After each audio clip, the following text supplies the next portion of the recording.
Hi hello ನಮಸ್ಕಾರ ಎಲ್ಲರೂ ಹೇಗಿದ್ದೀರಾ? Welcome back to my YouTube channel. ಇನ್ನು ಯಾರೆಲ್ಲ ನನ್ನ ಚಾನಲ್ಗೆ ಸಬ್ಸ್ಕ್ರೈಬ್ ಮಾಡಿಲ್ಲ ಸಬ್ಸ್ಕ್ರೈಬ್ ಮಾಡಿ, ಹಾಗೆ ಬೆಲ್ ಐಕಾನ್ ಕೂಡ ಕ್ಲಿಕ್ ಮಾಡೋದ್ರಿಂದ ನಾನು ಮಾಡೋ ಪ್ರತಿ ವಿಡಿಯೋನು ಫಸ್ಟ್ ನೋಟಿಫಿಕೇಷನ್ ನಿಮಗೆ ಬರುತ್ತೆ. ಆಲ್ಮೋಸ್ಟ್ ಸಂಜೆ ಆಗ್ತಾ ಬಂತು. ಇವಾಗ ವ್ಲಾಗ್ ಮಾಡ್ತಾ ಇದ್ದೀನಿ. ಆ್ಯಂಡ್ ಫೈನಲಿ ನನ್ನ ಮಗಳಿಗೆ ಕಿವಿನ ಚುಚ್ಚಿಸ್ತಾ ಇದ್ದೀವಿ. ಆ್ಯಂಡ್ ನಾನು ನನ್ನ ಹಸ್ಬೆಂಡ್ ಇಬ್ಬರೇ ಹೋಗಿದ್ವಿ ಪಾಪು ಕರ್ಕೊಂಡು. ಆ್ಯಂಡ್ ಅದಕ್ಕೆ ಸ್ವಲ್ಪ ಕೊಬ್ಬರಿ ಬೆಲ್ಲ ಎಲ್ಲ ಅಡಿಕೆ ಕಾಣಿಕೆ ಅವ್ರಿಗೆ ಆ್ಯಂಡ್ ಓಲೆ ತೊಗೊಂಡು ಹೋಗಿದ್ವಿ. ಬಾಳೆಹಣ್ಣು ಎಲ್ಲ ಏನೇನೋ ತೊಗೊಂಡು ಸಣ್ಣ ಪುಟ್ಟ. ಆ್ಯಂಡ್ ಅಷ್ಟೇ. ಆ್ಯಂಡ್ ಅವಳು ತುಂಬ ಅಳ್ತಾಯಿದ್ಲು. ಅವಳು ನೆನೆಸ್ಕೊಂಡೇ ಅಳ್ತಾಯಿದ್ಲು ತುಂಬ. ಅಷ್ಟು ನೋವಾಗ್ತಾಯಿತ್ತು ಅವಳಿಗೆ. ಸ್ವಲ್ಪ ಹೊತ್ತು ಒಂದು ಕಿವಿ ಚುಚ್ಚಿಸಿ ಸ್ವಲ್ಪ ಹೊತ್ತು ಅವಳಿಗೆ ಸಮಾಧಾನ ಮಾಡಿ ಮತ್ತೆ ಇನ್ನೊಂದು ಕಿವಿ ಚುಚ್ಚಿದ್ವಿ. ತುಂಬ ಅಳ್ತಾಯಿದ್ಲು ಅಲ್ಲಿ ಬಂದು. ಆಮೇಲೆ ಅವರು ಕೊಬ್ಬರಿ ಎಲ್ಲ ಮುರಿದು ಚೆನ್ನಾಗಿ ದೃಷ್ಟಿ ತೆಗೆದು ಅಲ್ಲೇ ಸ್ವಲ್ಪ ಬಾಯಿಗೆ ಸಿಹಿ ಮಾಡಿ ಅಂತೇಳಿ ಅದೇ ಬೆಲ್ಲ ಕೊಟ್ಟರು ಒಂದು ಸ್ವಲ್ಪ ತಿನ್ನೋಕ್ಕೆ ಅಂತ ತಿನ್ನಿಸಿದ್ವಿ. ಆಮೇಲೆ ಸ್ವಲ್ಪ ಸಮಾಧಾನ ಆಗ್ತಾ ಬಂತು ಅವಳಿಗೆ. ಸ್ವಲ್ಪ ಸ್ವೀಟ್ ಬಾಯಿಗೆ ಹೋಯ್ತಲ್ಲ ಅವಾಗ. ಆ್ಯಂಡ್ ಮನೆಗೆ ಬಂದಮೇಲೂ ಸ್ವಲ್ಪ ನೆನೆಸ್ಕೊಂಡೇ ಅಳ್ತಾಯಿದ್ಲು. ಅದು ಮಲ್ಕೊಂಡಿರ್ಬೇಕಾದ್ರೆ ಅದು ಏನಾದರೂ ಚುಚ್ಚಿರೋದು ನೆನಪಾಯಿತು ಅಂದರೆ ಇಲ್ಲ ನೋವಾಗ್ತು ಅಂದರೆ ತುಂಬ ಅಳ್ತಾಯಿದ್ಲು. ಆ್ಯಂಡ್ ನೈಟೆಲ್ಲ ಏನು ಮಾಡ್ತಾಳೋ ಅಂತ ಗೊತ್ತಿರಲಿಲ್ಲ. ನನಗೂ ಸ್ವಲ್ಪ ಗಾಬರಿಯಾಗಿತ್ತು. ಆ್ಯಂಡ್ ನಾಳೆ ಬೇರೆ ಷಷ್ಠಿ ಹಬ್ಬ ಇರೋದ್ರಿಂದ ಪೂಜೆ ಕೂಡ ಮಾಡಬೇಕಿತ್ತು ನಾಳೆ ಮನೆಯಲ್ಲಿ.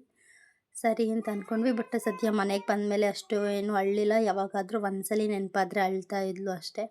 ಆ್ಯಂಡ್ ನೈಟ್ ಕೂಡ ಒಂದು ಸ್ವಲ್ಪನೂ ಅಳ್ಳಿಲ್ಲ. ನನಗೆ ಸಿಕ್ಕಾಪಟ್ಟೆ ಖುಷಿ ಆಯಿತು ಇವಳು ನೋಡಿ. ಆ್ಯಂಡ್ ಅವನ್ನೆಲ್ಲ ತಡ್ಕೊತಾಳೆ ಈಗಲೇ. ಸರಿ ಅಂತ ಅದಕ್ಕೆ ಏನೂ ಹಚ್ಚಿ ಅಂತಲೂ ಹೇಳಿರಲಿಲ್ಲ ಅವರು. ಆ್ಯಂಡ್ ನಾನು ವ್ಲಾಗ್ನ ನೆಕ್ಸ್ಟ್ ಡೇಯಿಂದ ಕಂಟಿನ್ಯೂ ಮಾಡ್ತಾಯಿದ್ದೀನಿ. ಆ್ಯಂಡ್ ಇವತ್ತು ಸೃಷ್ಟಿ ಹಬ್ಬ ಆಗಿರೋದ್ರಿಂದ ಹೊತ್ತಕ್ಕೆ ಹೋಗಿ ತನಿ ಎರ್ಕೊಂಡು ಬರೋಣ ಅಂತೇಳಿ ಎಲ್ಲ ರೆಡಿ ಮಾಡ್ಕೊತಾ ಇದ್ದೆ. ಆ್ಯಂಡ್ ಇವತ್ತೇ ಎದ್ದು ಮನೆ ಕೆಲಸ ಎಲ್ಲ ಅಮ್ಮ ಮುಗಿಸಿ ಆ್ಯಂಡ್ ಸ್ನಾನಕ್ಕೆಲ್ಲ ನೀರು ಕಾಯಿಸಿ ಬಿಟ್ಟಿದ್ರು. ಆ್ಯಂಡ್ ನಾವು ಎದ್ದು ಸ್ನಾನ ಮಾಡ್ಕೊಂಡ್ವಿ. ಆಲ್ಮೋಸ್ಟ್ 10 o'clock ಆಗ್ತಾ ಬಂತು. ಇನ್ನೂ ಹೋಗಿರಲಿಲ್ಲ ಪೂಜೆಗೆ. ಯಾಕಂದರೆ ಇವತ್ತಿಂದ ಧನುರ್ಮಾಸ ಸ್ಟಾರ್ಟ್ ಆಗೋದ್ರಿಂದ ತುಂಬ ಚಳಿ ಇತ್ತು. ಆ್ಯಂಡ್ ಅಷ್ಟೊತ್ತಲ್ಲಿ ತುಂಬ ಗಾಳಿ ಇರುತ್ತೆ. ಮಕ್ಕಳನ್ನ ಕರ್ಕೊಂಡು ಹೋಗ್ಬಾರ್ದು ಈಚೆಗೆ. ಬಟ್ ಪೂಜೆ ಮಾಡಬೇಕಾಗಿರೋದ್ರಿಂದ ಇವತ್ತು ಒಂದು 10 o'clock ಅಷ್ಟೊತ್ತಿಗೆ ಹೋಗೋಣ ಅಂತ ಅಂದ್ಕೊಂಡು ಸುಮ್ಮನೆ ಆದ್ವಿ. ಆ್ಯಂಡ್ ಎಲ್ಲ ಕೆಲಸ ಮುಗಿಸಿ ಹೋಗೋ ತನಕ ಆಗೋಯ್ತು ಟೈಮ್ ಅಷ್ಟೊತ್ತು. ಇನ್ನು ತಿಂಡಿ ಕೂಡ ಮಾಡಿರಲಿಲ್ಲ. ಪಾಪುಗೊಬ್ಳಿಗೆ ಮಾಡಿಸಿದ್ವಿ. ಪೂಜೆ ಮಾಡ್ಕೊಂಡು ಹೋಗೋಣ ಅಂತೇಳಿ ಬಂದ್ವಿ. ಇಲ್ಲೂ ತುಂಬ ಪೂಜೆ ಮಾಡ್ತಿದ್ರಿಂದ ಬರೀ ಹೂವು ಕಾಣಿಸ್ತಾಯಿತ್ತು ಅಷ್ಟೇ, ಉತ್ತಾನೇ ಕಾಣಿಸ್ತಾ ಇರಲಿಲ್ಲ. ಆಮೇಲೆ ಒಂದು ಸೈಡಲ್ಲಿ ಎಲ್ಲೋ ಸ್ವಲ್ಪ ಕಾಣಿಸ್ತಾಯಿತ್ತು ಅಂತೇಳಿ ಅಲ್ಲೇ ಪೂಜೆ ಮಾಡ್ತಾಯಿದ್ವಿ. ಆ್ಯಂಡ್ ಅಷ್ಟೇ ಹಣ್ಣು ಕಾಯೆಲ್ಲ ಇಲ್ಲೇ ಮುರಿದು ಆ್ಯಂಡ್ ಒಂದು ಹಣ್ಣಲ್ಲಿ ಇಲ್ಲೇ ನೈವೇದ್ಯ ಮಾಡಿ ಅದನ್ನೇ ಹಾಕಿ ಆ್ಯಂಡ್ ಮನೆಗೂ ಸ್ವಲ್ಪ ಪ್ರಸಾದ ತಗೊಂಡು ಹೋಗೋಣ ಅಂತೇಳಿ ಪೂಜೆ ಎಲ್ಲ ಮುಗಿಸ್ಕೊಂಡು ಹೋಗಬೇಕು. ಆ್ಯಂಡ್ ತಿಂಡಿ ಕೂಡ ಮಾಡಿರಲಿಲ್ಲ. ಇನ್ನೂ ಒಂದು ಸ್ವಲ್ಪನೂ ರೆಡಿನೂ ಕೂಡ ಮಾಡಿರಲಿಲ್ಲ. ಜಸ್ಟು ಸ್ನಾನ ಮಾಡಿ ಮನೆ ಕೆಲಸ ಎಲ್ಲ ಮುಗಿಸಿದ ಮೇಲೆ ಇಲ್ಲಿಗೆ ಪೂಜೆ ಸಾಮಾನು ತೊಗೊಂಡು ಬಂದಿದ್ವಿ. ಮನೇಲೂ ಸಹ ಇನ್ನೂ ಪೂಜೆ ಮಾಡಿರಲಿಲ್ಲ. ತಿಂಡಿ ಕೂಡ ಮಾಡಬೇಕಿತ್ತು. ಆ್ಯಂಡ್ ಇವಾಗ ಹೋಗಿ ಮನೇಲಿ ಫಸ್ಟು ತಿಂಡಿ ಮಾಡಬೇಕಿತ್ತು. ಪೂಜೆ ಎಲ್ಲ ಮುಗಿಸ್ಕೊಂಡು ಬಂದ್ವಿ ಇವಾಗ ತಾನೆ. ಅಮ್ಮ ಇವಾಗ ತಿಂಡಿ ರೆಡಿ ಮಾಡ್ತಾಯಿದ್ದಾರೆ. ಇವತ್ತು ಎಲ್ಲರ ಮನೆಯಲ್ಲೂ ಸೃಷ್ಟಿ ಹಬ್ಬದಲ್ಲಿ ಕಿಚಡಿ ತುಂಬ ಫೇಮಸ್. ನಮ್ಮ ಕಡೆ ಎಲ್ಲ ಕಿಚಡಿನೇ ಮಾಡೋದು. ಆ್ಯಂಡ್ ತುಂಬ ಜನ ಕಿಚಡಿಗೆ ಅವರೆಕಾಯಿ ಹಾಕ್ತಾರೆ, ತೊಗರಿಕಾಯಿ ಹಾಕ್ತಾರೆ. ನಮ್ಮ ಮನೇಲಿ ತೊಗರಿಕಾಯಿ ಹಾಕಿ ಕಿಚಡಿ ಮಾಡ್ತಾಯಿದ್ದಾರೆ. ತಿನ್ನಬೇಕು. ಪಾಪುನು ಸದ್ಯ ಮಲಗಿದ್ದಾಳೆ. ಇನ್ನು ಅವಳಿಗೇನು ಫೀಡ್ ಮಾಡಿಸಿದ್ದೆ. ಮಲ್ಕೊಂಡಿದ್ದಾಳೆ. ನಾವೆಲ್ಲ ತಿಂಡಿ ತಿನ್ನಬೇಕು.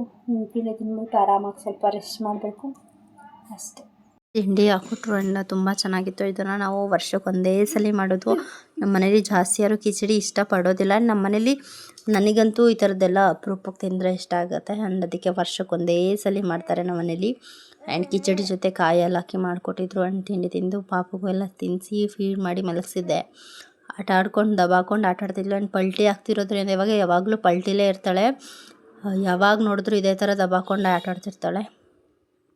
ಆಲ್ಮೋಸ್ಟ್ ಊಟ ಟೈಮೇ ಆಗೋಗಿತ್ತು. ಆ್ಯಂಡ್ ತಿಂಡಿ ಎಲ್ಲ ಮುಗಿಸಿದ್ವಿ. ಆ್ಯಂಡ್ ಇನ್ನು ಮತ್ತೆ ಸಂಜೆಗೆ ಅಮ್ಮ ವಡೆ ಮಾಡಿಬಿಟ್ಟು ಮತ್ತು ತೊಗರಿಕಾಯಿ ಬಾತೆ ಮಾಡ್ತೀನಿ ಅಂತ ಹೇಳಿದ್ದಾರೆ. ಆ್ಯಂಡ್ ಒನ್ ಟೈಮಿಗೆ ಏನು ಸಾರು ಮಾಡೋದು.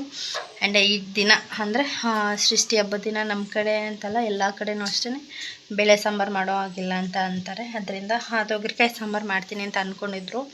ಬಟ್ ಒನ್ ಟೈಮಿಗೆ ಮಾಡೋದಕ್ಕಿಂತ ನಾಳೆ ಮಾಡ್ಕೊಬೋದು. ನೈಟ್ಗೆ ಏನಾದರೂ ಸಿಂಪಲಾಗಿ ಬಾತ್ ಏನಾದರೂ ಮಾಡ್ಕೊಳ್ಳೋಣ ಅಂತ ಅಂದ್ಕೊಂಡು ಅಮ್ಮ ನೈಟ್ ಊಟಕ್ಕೆ ಅಂತೇಳಿ ಬಾತು ವಡೆ ಎಲ್ಲ ಮಾಡಿದರು. ಆ್ಯಂಡ್ ತಿಂದ್ಬಿಟ್ಟು ಇವಾಗ ಮಲ್ಕೋಬೇಕಷ್ಟೇ.